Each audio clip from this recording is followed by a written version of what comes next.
Alright, what's up everybody? So today I'm going to be demonstrating tricep dips. Now, a lot of you guys have been asking for good cross-training exercises for moves such as the flare. And this is honestly probably the perfect cross-training exercise for the flare, because it's really going to help you regarding your arms, because it's really going to help you hold yourself up nice and strong like this, okay? And hold yourself in as your legs are spinning around your body. But also tricep dips are great for, putting on muscle, for helping you with other body weight exercise such as certain calisthenics. Tons of different things. So overall, the tricep dips are a great exercise for putting strength, mass, stability, and whatnot into your arms, specifically your triceps. Before we get started though, it's a good idea to warm up your shoulders. So we can be doing these arm circles like this. If you're not already warmed up from your previous workout, like if you're doing this in the beginning, however you choose to do it, or just to be safe, I would like to start off with arm circles, and then I slowly make them wider and wider and wider. Just like my women. Oh my God, I'm sorry, please forgive me. Keep them going. I'm gonna really lube up the shoulder, lube up the joints so we don't have any problems. So we minimize the possible problems that we can have in our, rotor cuff and all that other junk that we don't need to have any problems with.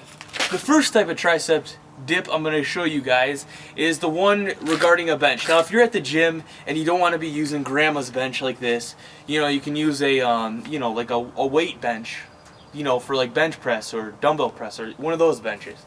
But I'm outside and my mom said I could use her benches. So I'm going to use hers. Now the first one we're going to do is the tricep dips on the bench, okay? And then we're going to do the tricep dip in between, two benches or in the gym on the two pulls. Alright, now let's do the tricep dip. So you want to put your hands about shoulder width apart, okay, on each side, down at the edge of the bench, okay? And then for the very first time you do this, I would recommend starting off with your legs bent like this, so that it's a little bit easier and you can get the feel, you can get the motion down without injuring yourself or overdoing it too fast. And if this is too easy, you can move on to stage 2. So the first thing though, legs bent. Try and keep your back straight, come out in front like this, and then we're going to go down, bending at the arms, okay? Bending at the arms, and then push up. And we're going to inhale on the way down, and then exhale on the way up, okay? But keep your legs bent so you can catch yourself. So inhale, exhale, inhale, exhale. Now, one thing to keep in mind before we move on is if you're doing this for flares, I would recommend that when you're at the top of the tricep dip that you fully extend like this, okay? Fully extend. You see how you could be fully extended at the triceps but not the rest of your body?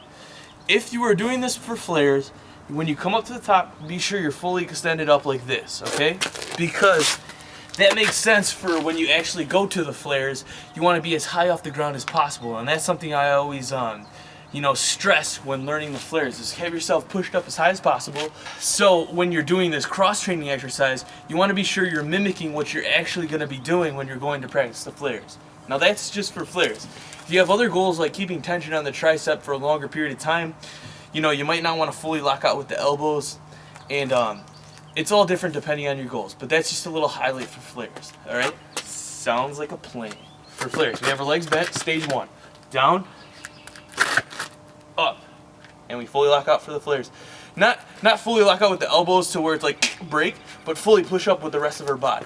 Not just like right here. See how I fully push up with everything? Okay, cool. Down, up, down, up. Alright. Inhale on the way down, exhale on the way up. Stage 2. That was too easy for you. You want to move on to something more difficult.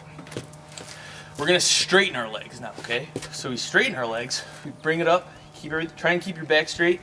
Down, up, exhale, down, up. Now we're going to try and bring to about a 90-degree angle with our arms. Bring it to about a 90-degree angle, but you can go a little bit deeper if you want. Legs are straight, that's feeling good. You can stay at there for like a day. You can take a day's rest, whatnot. Don't jump too fast, too quickly. Your body needs time to heal and get used to the exercise. But say that was already too easy for you, or you know, you're moving on. Baby, I'm moving on. Get another bench, all right? Feet up like this. So it's gonna be isolating more of our body weight, more of our total body weight rather than having it on the ground. Because now more of it's gonna be over. So this is gonna be like the hardest one without weights added on, okay? So we're gonna come out like this, try and keep that back straight, and try and just go straight down, okay? And then exhale, okay? Try and keep everything straight. I think I'm a little crooked right now. So inhale, exhale. Inhale, exhale. Inhale, exhale, fully up, okay? Because I'm doing it for flares. Now, I would do anywhere between 8 to 12 reps. If that's too easy, you can add on weights. You can set a weight in the center of your body and hold it, or you can strap on weights. Strap on. Okay, so for this exercise, we have our 2 benches now, or our 2 poles. Like at the gym, there would be 2 poles that you'd grab onto like this, or at the park, wherever you can go to do this workout. But if you can't, you can get 2 chairs or benches or something sturdy enough to hold up your body weight. Test it first, like this, to make sure you can hold up your body weight. Basically, this one's pretty easy. You want to have them set up about shoulder width apart, a little bit wider than shoulder width actually. We're gonna go all the way up, you know, because we're gonna want to extend to the top. Because I'm doing this for flares, but if you don't want to do this for flares, you're doing this for, you know, whatever you want. Adjust this to your goals. I'm gonna grab the benches or the pulls, and we're gonna dangle our feet to make sure we can hold our body weight up. Okay? If you can't do this, you can keep 1 foot on the ground, and then when we go through this, you can slowly progress with just 1 foot. Okay? But so you can hold your weight. You're gonna bend your knees, and then you're gonna bring it down like this. And when we come down, we're not going to touch our feet on the ground, but I'm just going to stop right here for a sec. We're going to inhale on the way down, and then when we push up, we're going to exhale, okay? I like them a little bit closer. I like it about shoulder width, okay? So just adjust to get that, because you want to isolate those triceps. And this is going to work a little bit of the lower chest as well, because we're going a little bit forward on this one, okay? So bench about shoulder width, slightly wider than shoulder width, you know, right there. Go up like this, down, inhale, and then exhale all the way up. Inhale, exhale, okay? Try and keep your back straight. Inhale, exhale. Booty's extra large today, so I can only do 3 for you. Like I said before, we're gonna inhale on the way down, exhale on the way up, and I'm fully extending out like this, because I'm doing it for flares. If you can't do it like that, you can either keep 1 foot on the ground like this, and then slowly try and lift more weight off, and put more weight on your triceps, so you're using more of your triceps, until you can do no feet. And if that's too easy for you, you can strap on a weight, or you can hold a weight between your legs. Man. Now, set-wise, I would do like 3 to 5 sets, anywhere from 8 to 12 reps, to where I'm pretty much failing somewhere in the 8 to 12 range. That's just me. You can honestly go up to as many reps as you want to do.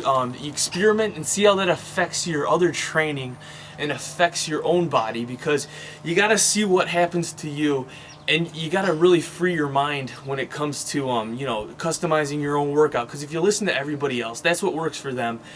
This is an idea. Take it and evolve on it. All right. So I hope this tip, these exercises will help you in your cross training or just in your overall training. Thanks for watching, everybody. Don't forget to subscribe. Peace. Yeah.